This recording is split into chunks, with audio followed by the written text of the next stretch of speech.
My name is Linda Pereira. I'm 25 years old. I'm originally from Guinea-Bissau.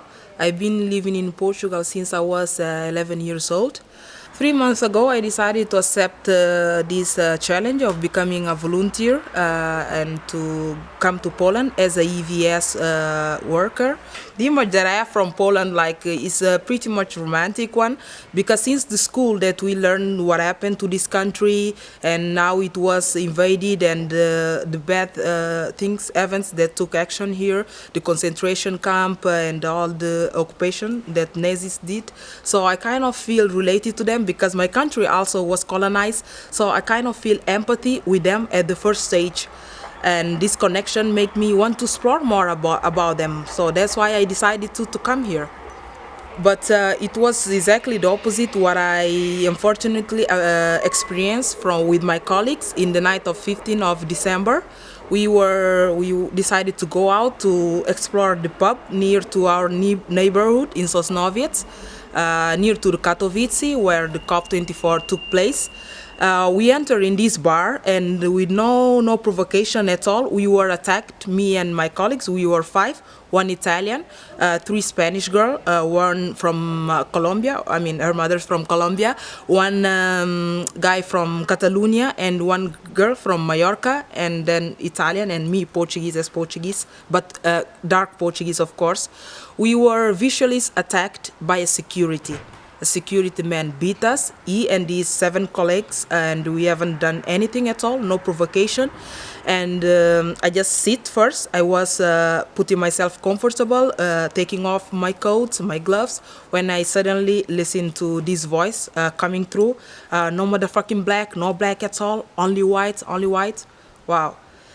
At closer, it was coming to me like clear his word would sound. So I kind of heard what he said, but I couldn't. He didn't even get me a chance to defend myself or to ask him. He just threw me through the floor, and then he started to beat me, to punch me on my face, and to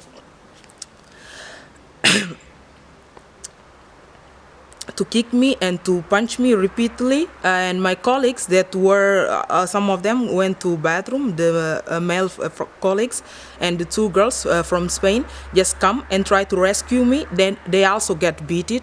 Basically, they were trying to defend me. They also get beaten. But this whole thing took like 30 minutes. We get beaten together, and then the owner of the bar didn't step in. There were 3 waitresses there too. No one of them just stand up to put the hand to the violence, and the waitresses were even laughing at us while we were getting severely beaten. And I managed to escape. Then I called for help.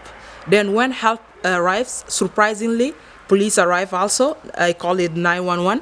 And the first thing they did was to ask for my documents. Like, because I'm dark, I'm the only different thing that they saw there. Police just, maybe in his head, he just figured out that I cannot be like there legally. So I might be the one causing trouble. Police asked me like repeatedly for my documents, my passport. Then he asked me when did I arrive. Like, I believe that in his mind, it just can occur to him that she's a refugee. Maybe she doesn't have papers, like documents. So for me, it was quite a traumatic event that happened. But anyway, I decided now not to go back to Portugal, because as one American and thinker and civil rights fighter, we all know him, Martin Luther King, says is the silence. What is worse is not the noise of the offenders, but the silence of the people that are there. For me, it look like if I go back to Portugal, I'm not helping in solving this issue. I'm not helping in the standing up against racism. So this is the thing that we need to face. By going back to Portugal, I'm kind of just avoiding it. I'm kind of just delaying the problem. So for me and for the future generation, I believe that I must stay in Poland and fight for it with the society, with other people that believe that it doesn't make any sense to still kind of in 21st century try to segregate people according to their skin color. Therefore, I decided to stay here. I believe that the work that we do at the school with children on non-formal education are pretty much good and is really inspiring me because for start, a lot of those children have never been in contact with black person. I mean, they never saw it alive.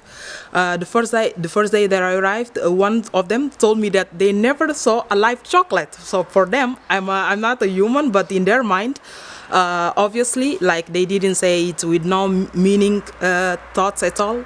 They says that they were really amazed of seeing someone that is different than them. So for me, therefore, is a challenge to show them and somehow to educate them, to prevent someone to come to them like tomorrow says, oh, black people are mean, black people are thief, black people just come here to take away our thing, our social system, our work. No, I met some black girl before, but she's different. Somehow I wanted to educate them. But the work we did is pretty much, I can't even translate it into the words as I told you. Like I do a lot of exercise with them. I teach them games from my country. I explore my culture, our cuisine, because they pretty much like curious about me, why I look like I look. They just ask, do you like go a lot in sun, you tan, or you just chocolate? So a lot of possibilities. So it's good for me to teach them that not everybody look as blonde and with blue or green eyes like them. The world is black, the world is brown, the world has a lot of shade, a lot of skin tone. So they must get used to it, and this is the beauty of our world, the diversity. So they kind of teach me also the Polish culture, Polish cuisine, Polish architecture, everything. So it's kind of good exchange.